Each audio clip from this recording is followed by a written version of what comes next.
Il est temps d'avoir le courage de ramasser le manteau d'Élie. Il est temps de ne plus avoir peur. Dans Matthieu, vous allez voir, Christ parle de cet homme qui a passé en revue tous ceux à qui il avait donné des talents. Et le tout dernier, il appelle et lui dit, qu'as-tu fait du talent que je t'ai donné? Écoutez sa phrase, il dit, maître, j'avais eu peur. Pourquoi? Parce que tu es un maître très difficile. Tu m'assois là où tu n'as pas semé. Ta manière de procéder est très compliquée. Il a dit, mais même si tu ne voulais pas utiliser, tu aurais pu donner ça à un banquier. Parce que ce que je cherche, ce ne sont pas tes analyses de comment je fonctionne. Ce que je cherche, ce sont les intérêts, les profits de ce que je t'ai conféré. Maître, j'ai eu peur. Smith Wigglesworth, l'apôtre de la foi, disait ceci. Il disait, fear paralyzes and faith jumps. La foi bondit, mais la peur paralyse. Nous avons une génération des hommes et des femmes paralysés par la peur. La peur du camp dira, que dira-t-on? Que penseront-ils de moi? La peur d'être exclu des synagogues. La peur de ne pas être accepté par les confédérations. La peur d'être pris comme un hérétique. La peur d'être traité comme un occultiste. La peur d'être traité comme quelqu'un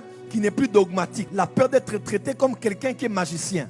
Béni soit le nom de l'Éternel. Parce que j'ai vaincu cette peur depuis des années. J'ai vaincu cette peur depuis des années. Et c'est cette peur que notre génération doit rejeter. Les gens ont peur. Dieu te dit prophétise, tu as peur. Dieu te dit femme prêche, tu as peur. Dieu te dit prie pour ce mort. Tu vas dans un deuil et tu as peur. Les dons spirituels se manifestent par la foi et s'expriment par la charité. Aucun don spirituel ne s'exprime sans la foi. Oh prophète, j'avais une parole de connaissance. Moi aussi, j'avais su que cet homme avait un père qui était mort. Mais j'aurais dû le dire. La parole de connaissance ne devient parole de connaissance que quand la parole a fait sortir la connaissance. Oui, tant que tu la gardes en toi, ce n'est pas la parole de connaissance. Oh, tu n'as pas entendu. Le don de guérison n'est pas le don de guérison parce que ta main tremblait. Le don de guérison est le don de guérison parce que tu as imposé la main et la personne a été guérie. La parole de sagesse n'est pas la parole de sagesse parce que tu avais une sagesse en parole. Elle devient parole de sagesse quand tu ouvres la bouche et que tu parles. Et ça demande la foi. Parce que tu dois risquer de donner un nom, un numéro de téléphone, d'écrire une situation dont tu n'as aucune évidence. Les dons spirituels s'expriment par la foi. L'onction s'active par la foi. Le réveil s'active par la foi. Frère, les intercesseurs ouvrent le ciel, mais les acteurs libèrent la pluie. Tu n'as pas entendu? Si le réveil est semblable à la pluie et que nous prions pour que la pluie du réveil descende, la pluie de l'arrière-saison, apprenez ceci. Les intercesseurs ouvrent le ciel, mais ce sont les acteurs qui font tomber la pluie. Les intercesseurs prient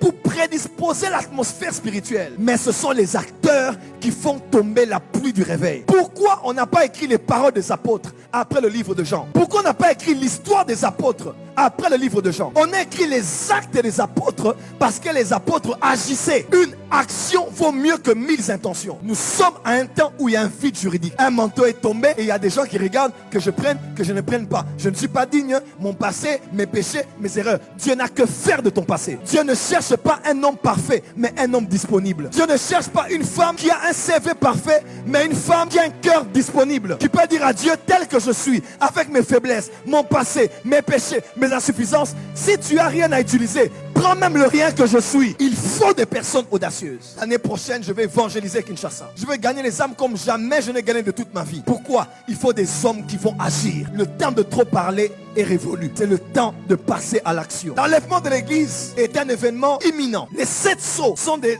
événements imminents après l'enlèvement. La pluie de l'arrière-saison est réelle, elle va tomber avant que Jésus ne revienne. Le jugement dernier existe. Jésus jugera les morts et les vivants. La mort et les séjours des morts et les impies iront dans les temps de feu. On ne peut plus continuer à vivre l'évangile comme en venant à l'église, comme si c'est un mousiki. On doit avoir la conscience de la responsabilité de cette génération. Et c'est le temps où des hommes et des femmes doivent dire, si personne ne prend le manteau, moi je le prends. Si personne n'ose faire quelque chose, moi je vais oser. Et Dieu prendra le manteau, te le donnera à toi. Pas parce que tu étais le plus éligible, mais parce que tu étais le plus sensible. Pas parce que tu étais la plus éligible, mais parce que tu étais la plus sensible. Tu as lu les temps et les saisons, tu t'es dit, je m'élève comme Déborah. Alors qu'aucun homme en Israël ne pouvait faire quelque chose. Tous les hommes dormaient et avaient peur. Je me suis levé, moi Déborah, comme une mère en Israël. Est-ce qu'on a des femmes qui peuvent s'élever? Des femmes qui peuvent bien s'habiller, avoir l'argent, mais ressusciter les morts. Toumba Saouma, ressusciter les morts au Congo. On a besoin de nouveau à Dinabala. Et moi j'ai décidé, je ne vais pas aller au ciel tant que je n'ai pas pris le manteau de tel Osborne, le manteau de généraux, et je n'ai pas continué avec. Et si quelqu'un est prêt à être disponible, si quelqu'un est prêt à être audacieux, tu verras Dieu faire avec toi des choses dont tu n'as même pas idée. Et ce moment, c'est aujourd'hui et c'est maintenant.